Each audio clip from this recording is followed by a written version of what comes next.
டிஃப்ரெண்டான ஸ்டைலில் சேப்பங்கிழங்கு வறுவல் எப்படி பண்ணலான்னு பார்க்கலாங்க. இது யூஸ்வலாக பண்ணுறத விட டேஸ்ட் வந்து சூப்பராக இருக்குங்க. வாங்க வீடியோக்குள்ளே போகலாம்.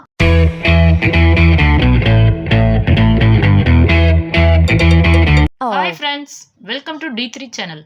இன்றைக்கி சேப்பங்கிழங்கை வச்சு சூப்பராக ஒரு வறுவல் வந்து எப்படி பண்ணலான்னு பார்க்கலாங்க. இந்த சேப்பங்கிழங்கு எடுத்துக்கிட்டாலே அதில் வந்து மண் வந்து அதிகமாக இருக்குங்க. ஸோ ஃபஸ்ட்டு அதனால் என்ன பண்ணுறோன்னா, அந்த சேப்பங்கிழங்கு நல்லா க்ளீன் பண்ணிடலாங்க. அதுக்காக என்ன பண்ணுறோன்னா, அந்த கிழங்கை வந்து ஒரு 1/2 அன் ஹவர் வந்து தண்ணியில் நல்லா ஊற வச்சுருங்க. ஊற வச்சோன்னே என்ன ஆகுனா, அதில் உள்ள மண் எல்லாமே ரிமூவ் ஆகிடும். அதுக்கப்புறம் அதை எடுத்து ஒரு 3 டைம்ஸ் வந்து வாஷ் பண்ணிட்டீங்கன்னா மண் வந்து ஃபுல்லுமே போயிடுங்க. ஸோ இப்போ வந்து நம்ம அப்படி தான் எடுத்து வச்சுருக்கோம்.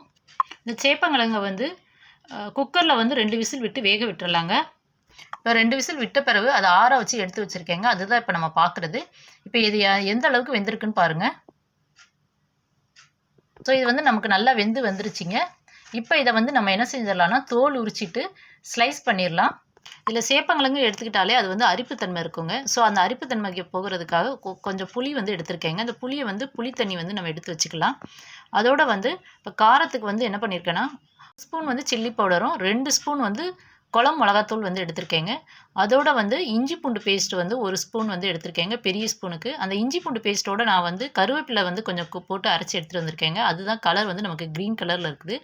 நெக்ஸ்ட்டு வந்து இந்த சேப்பங்கிழங்கு வறுவல் வந்து நல்லா வந்து முறுமுறுன்னு இருக்கிறதுக்காக கொஞ்சமாக வந்து அதாவது 1 ஸ்பூன் அளவுக்கு வந்து அரிசி மாவு எடுத்து வச்சுருக்கேங்க.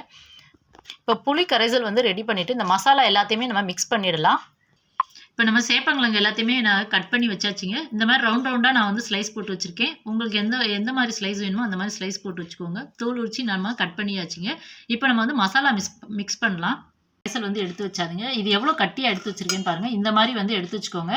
இதில் வந்து நான் கொஞ்சமாக வந்து உப்பு போட்டிருக்கேங்க. ஆல்ரெடி நம்ம கிழங்கு வந்து வேக வைக்கும் போதே வந்து கொஞ்சம் உப்பு போட்டு வேக வச்சிடலாங்க. ஸோ அதனால் கொஞ்சமாக அந்த மசாலாவுக்கு தேவையான உப்பு மட்டும் இதில் நான் எடுத்திருக்கேங்க.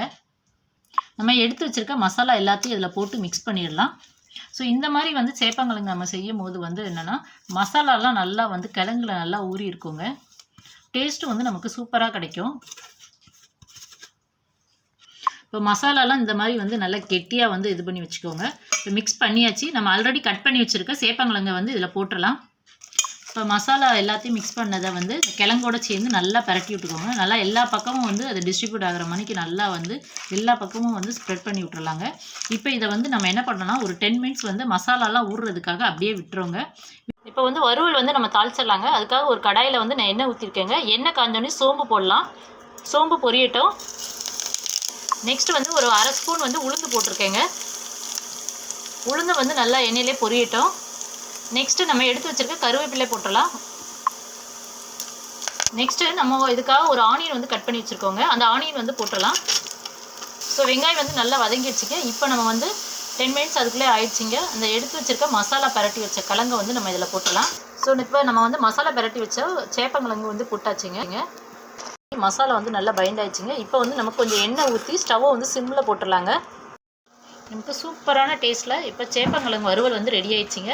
இதை வந்து லோ ஃப்ளேம்லேயே அப்படியே சிம்லேயே போட்டு செய்யுங்க. நல்லா சவந்து எவ்வளோ அழகாக வந்திருக்கு பாருங்கள். டேஸ்ட்டு வந்து நமக்கு சூப்பராக இருக்கும். நம்ம யூஸ்வலாக பண்ணுறதோட இது வந்து டேஸ்ட்டு வந்து நமக்கு ரிச்சாக இருக்குங்க. நாங்கள் போடுற வீடியோலாம் உங்களுக்கு பிடிச்சிருந்தா லைக் பண்ணுங்கள். உங்கள் ஃப்ரெண்ட்ஸ் அண்ட் ரிலேட்டிவ்க்கு ஷேர் பண்ணுங்கள். மறக்காமல் D3 சேனலை சப்ஸ்கிரைப் பண்ணி உங்களுடைய சப்போர்ட்டை வந்து கொடுங்க. Thank you so much.